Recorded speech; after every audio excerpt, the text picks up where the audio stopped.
Bonjour à tous, je suis Victor Jabouille. Pour la première fois de ma vie, je vais rouler au circuit du Castellet pendant le Grand Prix de France historique, la Renault RS10, la Formule 1 de mon père, victorieuse du Grand Prix de France en 1979. Conduire la Formule 1 de mon père pour la première fois, ça va être un moment très fort. Je suis déjà à peine monté dans le baquet, j'avais déjà les larmes aux yeux, donc ça va être vraiment très fort, je pense.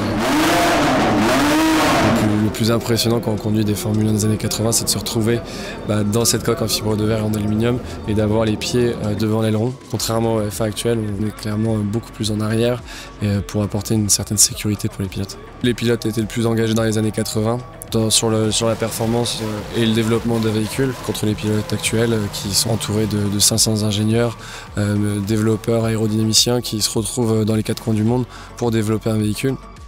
À l'époque, c'était 3 pilotes sur 4 qui mouraient à l'année dans un championnat, donc c'était un sport évidemment de passion, mais d'engagement et de responsabilité qui était vital.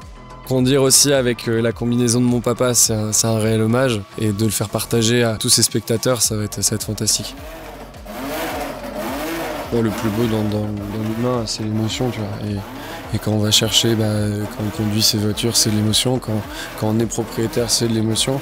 Mais lorsqu'on a une transmission familiale, c'est unique, surtout quand elle est chargée d'histoire. Chaque voiture a une histoire. Tu les vois, c'est une œuvre d'art. Hein. C'est une œuvre d'art qui se conduit, quoi, qui revit. C'est comme l'histoire que vous avez eue avec la Paul Newman, clairement. On ne va pas être autant collectionneur de belles montres, dont des Rolex Daytona 62-65. C'est cette ascendance qui fait qu'il y a cette désirabilité, ces étoiles, ce rêve.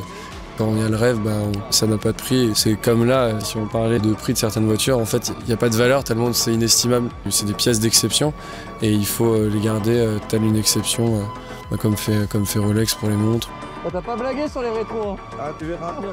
Ce qui est dingue, c'est que la passion de l'automobile, c'est un rassemblement commun comme la passion horlogère.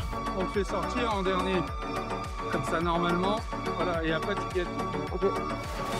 Les belles choses, c'est souvent marqueur avec de l'histoire. Je pense que c'est pour ça que tout grand propriétaire d'auto et tout grand propriétaire de montres se retrouve à aimer et partager une histoire avant d'avoir une belle mécanique.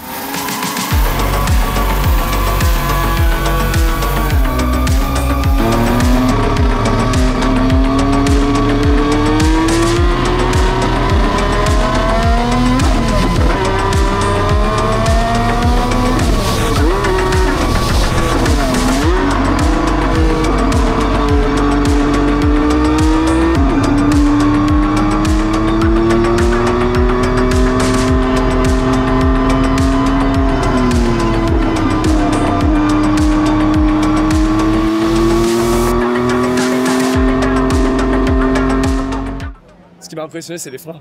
Oh, les freins, ils sont parfaits. Ah, tu vois. Les freins, ils sont parfaits. Vraiment, c'est incroyable.